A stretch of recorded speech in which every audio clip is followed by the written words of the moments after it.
Day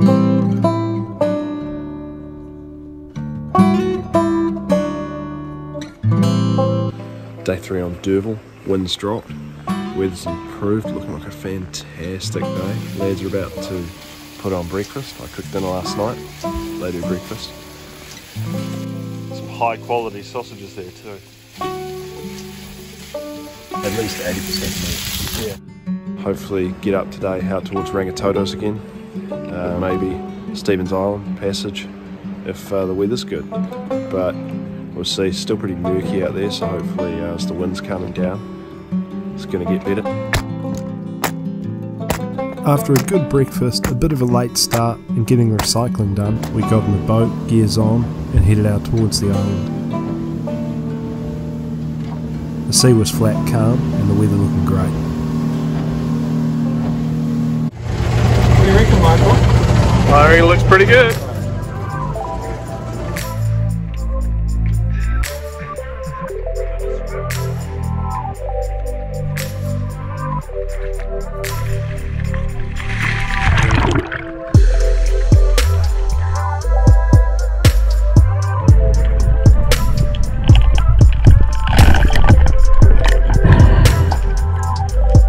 We'd moved up to a spot closer to Stevens Island.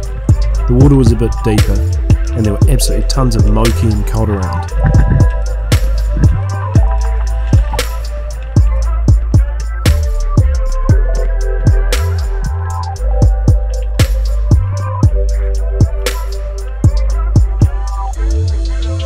And it wasn't long until the first fish was landed, with these couple of moki cruising up behind me with a butterfish.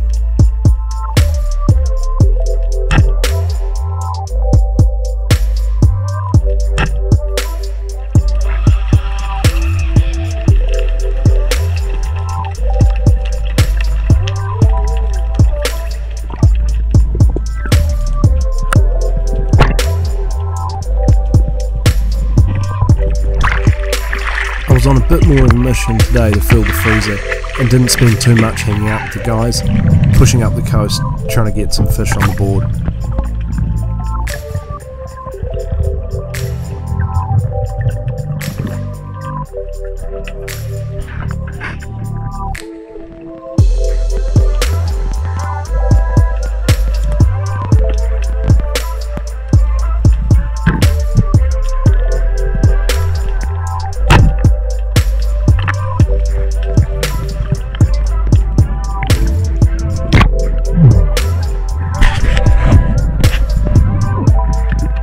On one drop I saw this school of juvenile leather jackets which came right up to me for a look. It's quite cool to see them up close and to see small fish in such good numbers.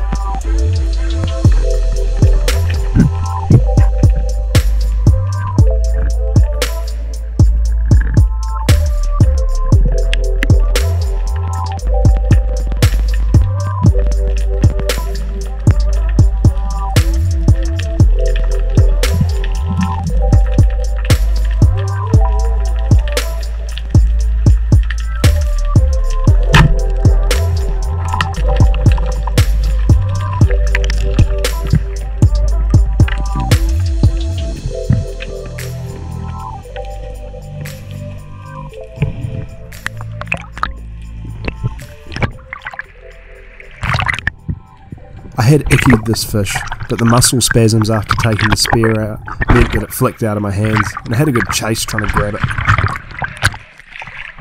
But a nice smooth edit makes it look like that didn't go on anywhere near as long as it did.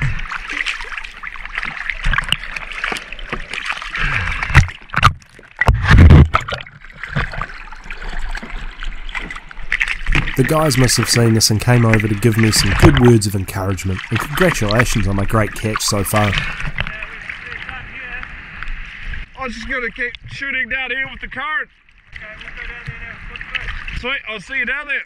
What have you got so far? Just 3 bucks. Work harder, will you?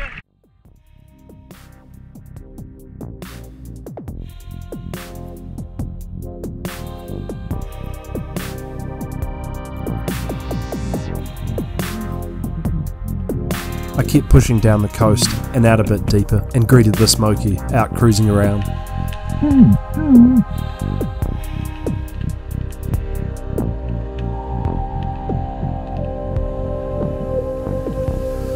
the new roller gun really coming into its own.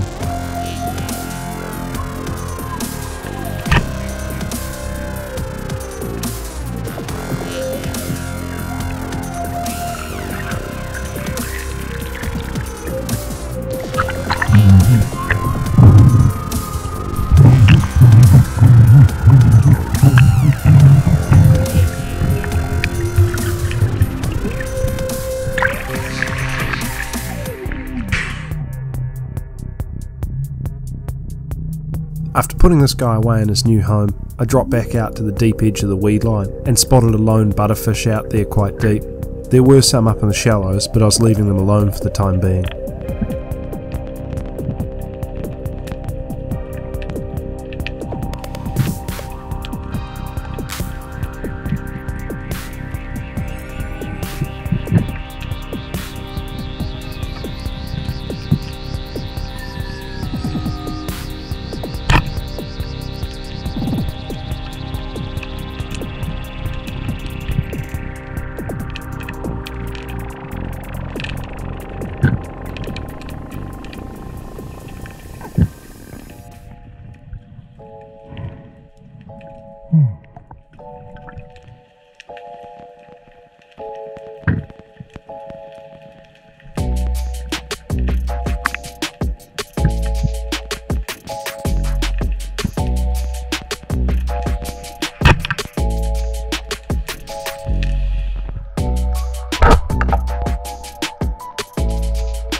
The float boat was getting full, with a good few moki on the board, so I dropped down to a patch of kinna to burley up and see what I could bring in.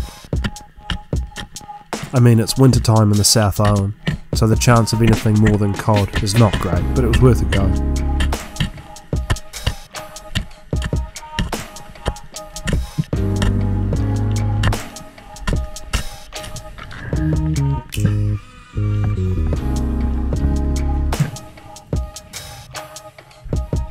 After getting a good breathe up and dropping back down, the only thing that had come in was cod. The smell must have been going out though, because it brought in this curious wee fella. A hagfish or snot eel was pretty cool to see, but with a face only a mother could love.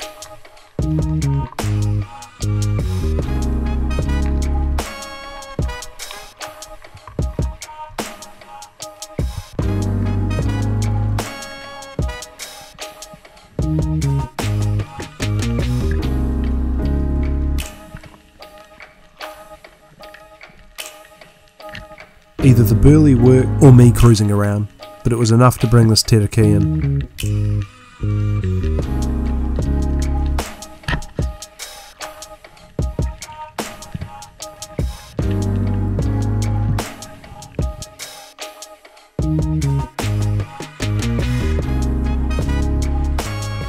Not seeming to care what had happened to their friend, a whole school of Tarakihi came in to have a look.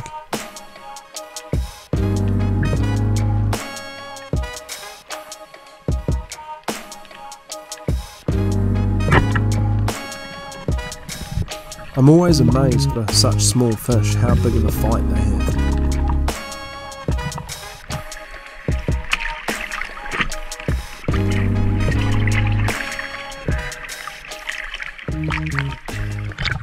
The guys on the boat were getting a good catch of cod. Having swum the stretch of the coast to meet them, I got on the boat for a bit of a break.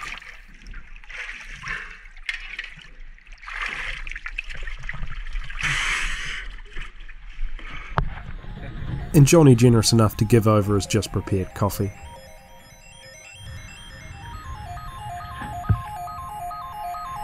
But with the gut we were anchored by looking so good, I didn't stay out of the water for long. Coming up into the shallows, there were tons of butterfish and quite a few juvenile butterfish. I got this close-up shot of a juvenile butterfish because sometimes species identification can be hard. When they're getting to be legal size, they swap out from this colour to their natural dark greeny black. I cracked a few kinner and chucked it out into the gut where the current was running hard, hoping to bring in some different species, but only this curious cooter who didn't really like the look of me showed up.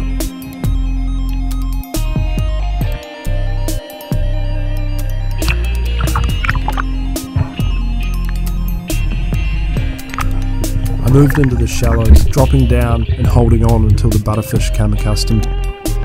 This method works pretty well for me for buddies, and sure enough they started to come cruising in.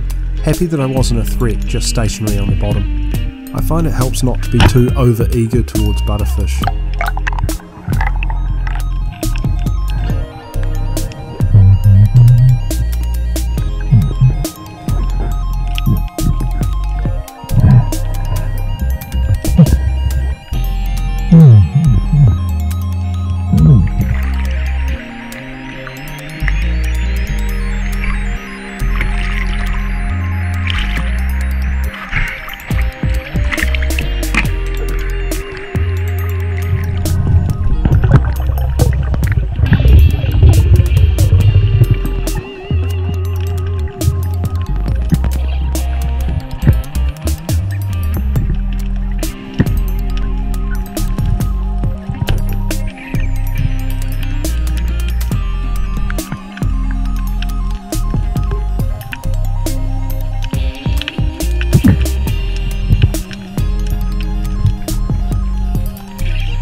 This curious carpet shark dropped in for a look around, and being too eager, I ended up giving the next butterfish a warning shot.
Pushed out a little deeper off the side of the reef, but the current was coming up and the viz was getting worse.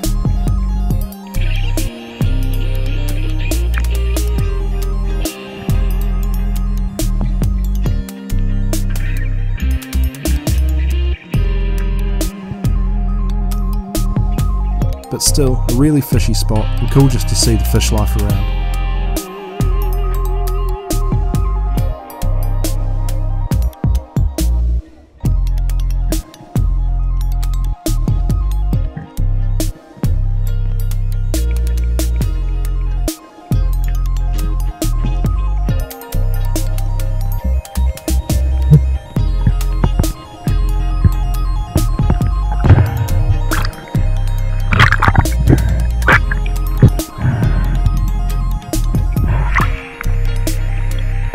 Pretty happy with what I'd got, and the afternoon getting on, I cruised back to the guys on the boat.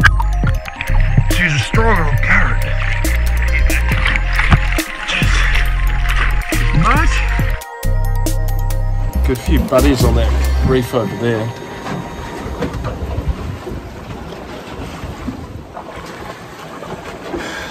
But too much current to keep going now. Doing pretty well.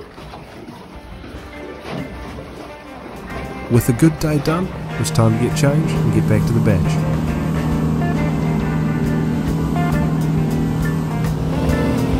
And with flat seas, we opened it up to get home in a hurry.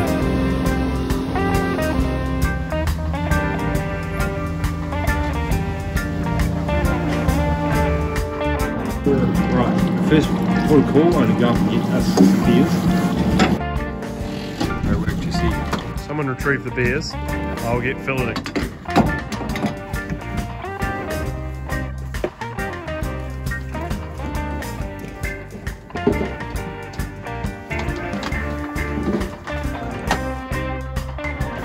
On you, mate. Yes, sir. A scholar and a gentleman. And with good plans made, we were into it.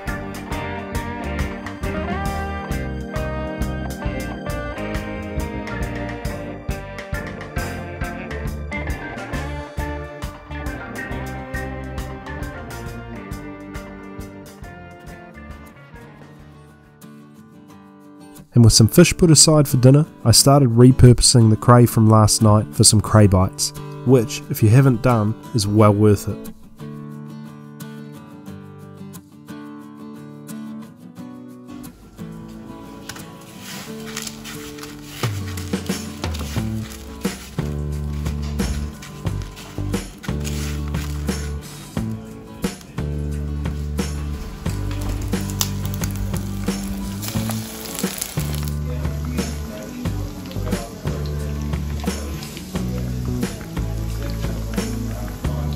They seem to go down all right.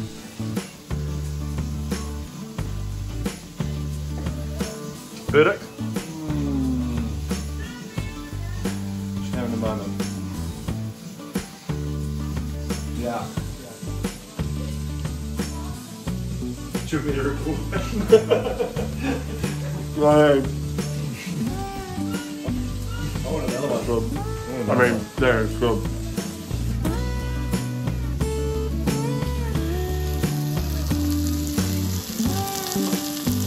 Ah, he's been working hard all day. Reach around. Wow. Yep. That's some expert pepper grinding right there. Oh. With Chef Jesse perfecting the chips. Fish, chips and cray bites were on for dinner. Yeah. And got to make sure the hard-working captain's looked after.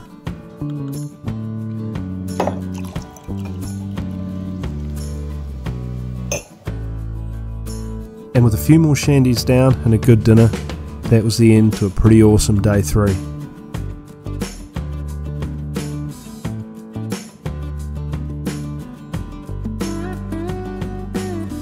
Day 4 dawned a bit overcast, and we took our time getting a good breakfast before cleaning up, getting ready to head out. Oh, good lord. Good lordy me. Oh, yeah.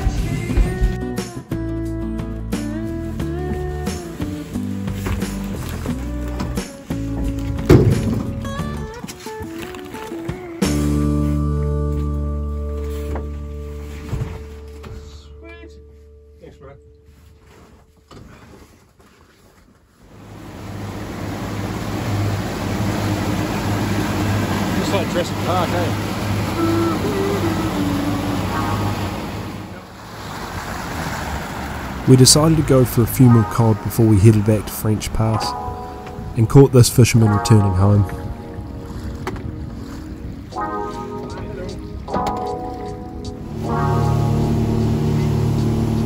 We flicked out to try a new spot, and although I hadn't planned to get in the water, saw some splashing. Something's hungry. It's a Jesus seagull. It's walking on water.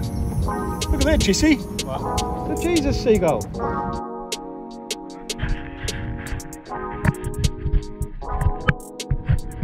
The guys were getting a few bites on the rod, and the shags were pretty curious.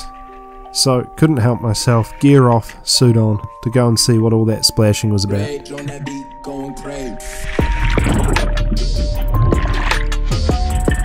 They dropped anchor, and I went out to see what was around. And what was around were some good schools of decent sized cod.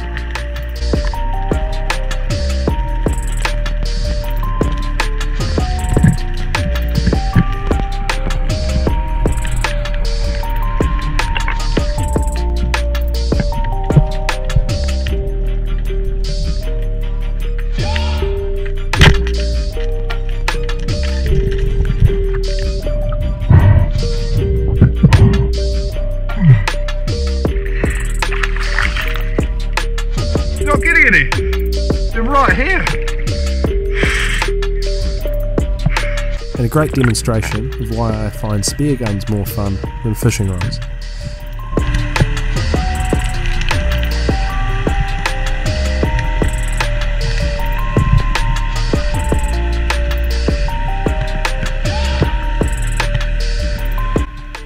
And with a wee bit of direction and adjustment of the anchor, they were on the spot where the cod were.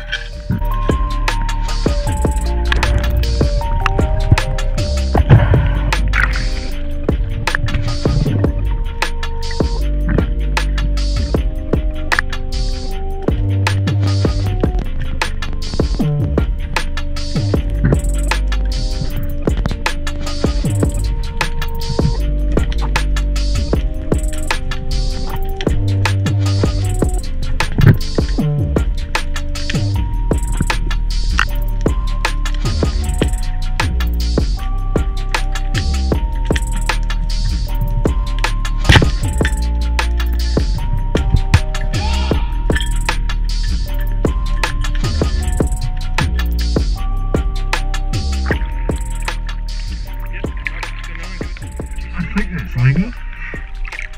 Is that legal? Yeah. 33, right? One more, Mike. I had a wee bit more of a swim, but it wasn't long until the guys on the boat beat me to the last fish, and it was time to unload.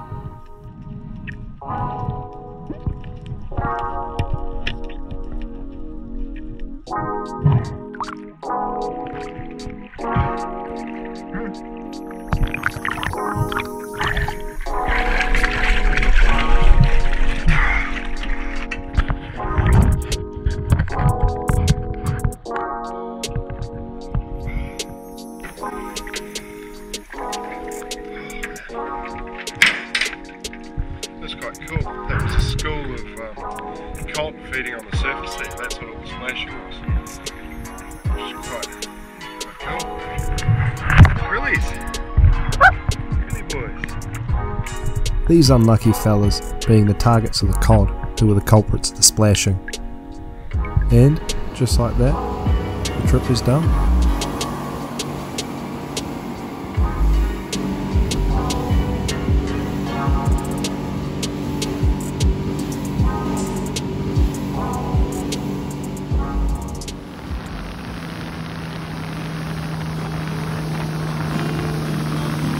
And a great end to a fantastic trip.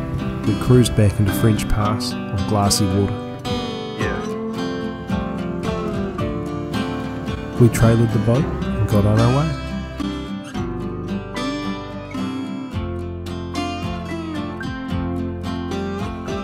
And after a quick filleting session in Nelson, had the cod bagged up with the rest of the fish and some full freezers for us all. Thanks for watching. I hope you enjoyed the video. I'll try and keep up with some regular content. Like, subscribe, and I'll see you next time. Cheers.